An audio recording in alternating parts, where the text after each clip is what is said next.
Hi అండి. ఈరోజు పచ్చి చేప ములక్కాయతో అయితే కర్రీ చేశాను. ఈ చేప పేరు కొరమీను అంట. మా వీధిలోకి వస్తే నేను తీసుకున్నాను. శుభ్రంగా కడిగి మొత్తం క్లీన్ చేసి తర్వాత ఉప్పు కారం మసాలా వేసి ఒక 2 గంటలు మూత పెట్టేసి పక్కన పెట్టేశాను. తర్వాత ఆయిల్లో వేసి చేపల్ని బాగా ఫ్రై చేశాను. ఫ్రై చేసిన ముక్కల్ని ఒక ప్లేట్లోకి తీసుకున్నాను. తర్వాత కొంచెం చింతపండును కూడా నానబెట్టి పెట్టుకున్నాను.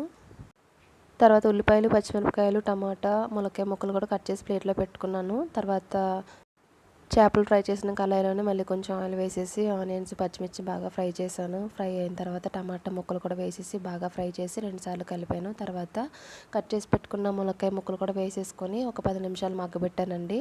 ఇలా మగ్గిన తర్వాత ధనియాల పౌడరు, ఉప్పు, కారం, తర్వాత కొంచెం నేనైతే మసాలా అయితే మిక్సీ పట్టానండి. వెల్లుల్లిపాయలు, ఎండుమిరపకాయలు, జీలకర్ర ఇవి వేసి అల్లం కూడా వేసి బాగా మిక్సీ పట్టి అది కూడా దీనిలో వేసుకున్నాను. వేసుకున్న తర్వాత కొంచెం వాటర్ వేసాను. వేసిన తర్వాత చింతపండు నానబెట్టుకున్నాను కదండి, చింతపండు రసాన్ని కూడా దీనిలో వేసేసి ఫ్రై చేసి పెట్టుకున్న చేప ముక్కలను కూడా వేసేసి ఒక 10 నిమిషాలు మూత పెట్టేసి అలా ఉడికించాను. కర్రీ అయితే సూపర్ ఉందండి. నేను ఎప్పుడు ట్రై చేయలేదు ఇలాగా, ఫస్ట్ టైం ట్రై చేశాను. వీడియో నచ్చితే లైక్ చేయండి, షేర్ చేయండి, సబ్స్క్రైబ్ చేయండి. Thank you for watching.